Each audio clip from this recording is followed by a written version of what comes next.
আসসালামু আলাইকুম। অনার্স ভর্তি পরীক্ষার্থীরা, যুদ্ধে কিন্তু হার জিত থাকবেই। এই অনার্স ভর্তি পরীক্ষাটা হচ্ছে একটা যুদ্ধের মতো, অর্থাৎ ভর্তি যুদ্ধ।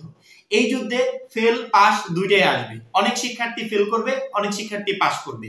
এখন 100% গ্যারান্টি সহকারে কেউ বলতে পারবে না যে আমি যখন ভর্তি পরীক্ষায় অংশগ্রহণ করবো আমি মাস্ট বি পাস করবো। কেউ বলতে পারবে না যে আমি মাস্ট বি ফেল করবে। অর্থাৎ কিছু শিক্ষার্থী ফেল করবে, আবার কিছু শিক্ষার্থী পাস করবে। এখন এখানে যেহেতু ফেলের একটা চান্স আছে, মানে ফেল তো অবশ্যই আসবে, সবাই যে পাস করে যাবে এমনটা না। আমরা যে বোর্ড পরীক্ষাগুলো দিই, এই বোর্ড পরীক্ষায় পাস করার জন্য মিনিমাম একটা নাম্বার তো থাকে। এই নাম্বার কি সবাই তুলতে পারে? পারে না। সেক্ষেত্রে অনার্স ভর্তি পরীক্ষার জন্য একটা মিনিমাম নাম্বার আছে। এই নাম্বার কি সবাই তুলতে পারবে? আবার এখানে নাম্বার তো আছে, কিন্তু সেই নাম্বারটা আবার কেমন?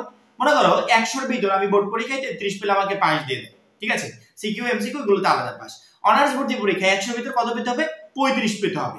এখন 100-র ভিতর 35, এটা একটু ডিফিকাল্ট না? যেখানে টোটালি এমসিকিউ।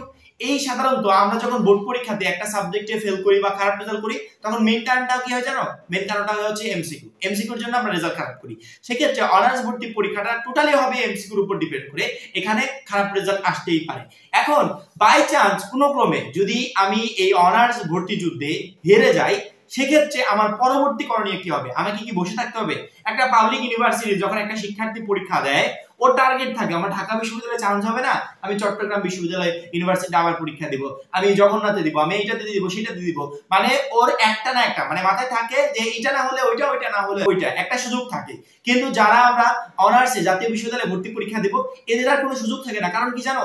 আমরা অন্যান্য ইউনিভার্সিটিতে ভর্তি পরীক্ষা দিতে পারবো না বলেই পরবর্তীতে লাস্ট অপশন আমাদের এই জাতীয় বিশ্ববিদ্যালয়ে ভর্তি পরীক্ষা। এখন এই পরীক্ষাও যদি আমরা উত্তীর্ণ না হতে পারি, সেক্ষেত্রে অনেক শিক্ষার্থীকে বসে থাকতে হবে, অনেকের স্বপ্ন ভেঙে যাবে। আমরা একটা আতঙ্কের ভিতর দিয়ে এখন যাচ্ছি যে বাই চান্স কোনো ক্রমে যদি আমি জাতীয় বিশ্ববিদ্যালয়ে ভর্তি পরীক্ষায় উত্তীর্ণ না হতে পারি, সেক্ষেত্রে আমি কি করব পরবর্তীতে? আমাকে ঘরে বসে থাকতে হবে? আমার পাশে একটা ফ্রেন্ড ভর্তি পরীক্ষায় উত্তীর্ণ হয়ে ঠিকই সে পড়ালেখা করবে, আমি পড়ালেখা করতে পারবো না। দেখো, জাতীয় বিশ্ববিদ্যালয়ে যদি কোনো শিক্ষার্থী অনার্স ভর্তি পরীক্ষায় উত্তীর্ণ না হতে পারে এবং জাতীয় বিশ্ববিদ্যালয়ের যে কোনো একটা কলেজে ভর্তি নাও হতে পারে, তারপরও তার সামনে দুইটা সুযোগ থাকবে, দুইটা অপশন থাকবে। বসে থাকতে হবে না, দুইটা অপশন তোমার সামনে খোলা থাকবে। এই দুইটা অপশন নিয়ে কথা বলার আগে আরেকটু বলে রাখি, অনার্স ভর্তি পরীক্ষায় শুধুমাত্র 35 নাম্বার পেলেই যে আমি একটা কলেজ পেয়ে যাব বা ভালো একটা রেজাল্ট করে যাবো এমনটা না। অনার্সে তোমাকে একটা সিট জাতীয় বিশ্ববিদ্যালয় কর্তৃপক্ষ দেওয়ার জন্য সকল দিক থেকে চেষ্টা চালাবে, সকল দিক থেকে প্রচেষ্টা করবে। তারপরে সব রকম চেষ্টা চালিয়েও যদি তারা সিটটা তোমাকে না দিতে পারে, সেক্ষেত্রে পরবর্তী তোমাকে মেনে নিতে হবে যে তোমার অনার্সে আর পড়াশোনা করা হচ্ছে না।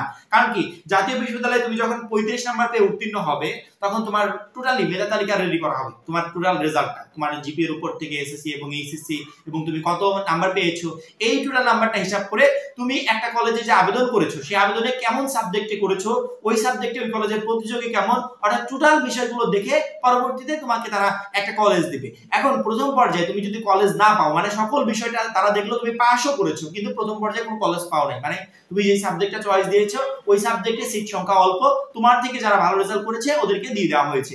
পরবর্তীতে তোমাকে জাতীয় বিশ্ববিদ্যালয় কর্তৃপক্ষ আবারও একটা সুযোগ দিবে।